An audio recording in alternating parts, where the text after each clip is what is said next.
In this video, we're going to look at Venn diagrams and using those to illustrate different propositions, specifically qualified propositions. So Venn diagrams are useful for representing relationships between different sets.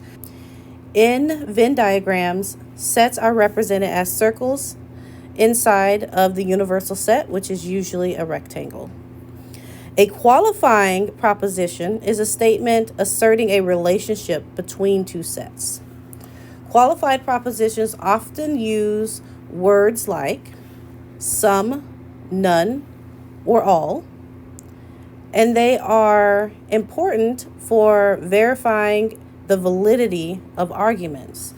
So the first example we're looking at here is example 7. It says to illustrate the qualified proposition with a Venn diagram, our proposition is some students have tattoos. Well, in this case, we have two sets. We have a set of students, and then we have a set of people with tattoos. So we have two different sets going on. And the word some here tells us that there is an overlap that's happening. And we see that in the title here, that overlapping sets use the word some, meaning that there are elements inside of both sets that have in common. So we're going to draw two sets, and we'll say this one here on the left is the set of students, and then this one here on the right is a set of people with tattoos. And this proposition that we're looking at is this intersection right here, which represents some students who have tattoos.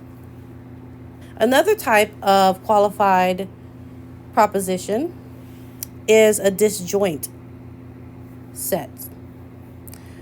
A lot of times we see the words no and none in disjoint sets. It essentially means that they have no elements or members in common. There's no intersection at all. Our example here, we have no politicians are honest. So one set is a set of politicians, and then the other set is a set of honest people. So if we have this set here on the left be our politicians, we can have a separate set on the right with no intersections being our honest people.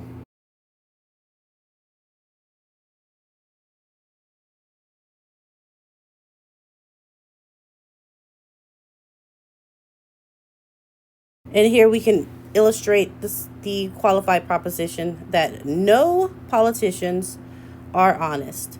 Our last type of qualified proposition is a subset. Essentially, a subset is a set inside of another set, and it has to be completely inside. If it's only partially inside, then we have overlapping because some is inside and some is not. So in order to have a subset, we are looking at completely inside. So our qualified proposition we're looking at is all horses are mammals. With all horses being mammals, that means I have a set inside of a set. So if we look at the set of mammals and then we look at the set of horses, all of the horses are mammals, and so that set is inside of the other set. And I do want to note that if we consider mammals to be our universal set, we could draw it with a rectangle or square. And so this set can actually be written as either of these, depending on whether or not mammals is going to be represented as your universal set or not.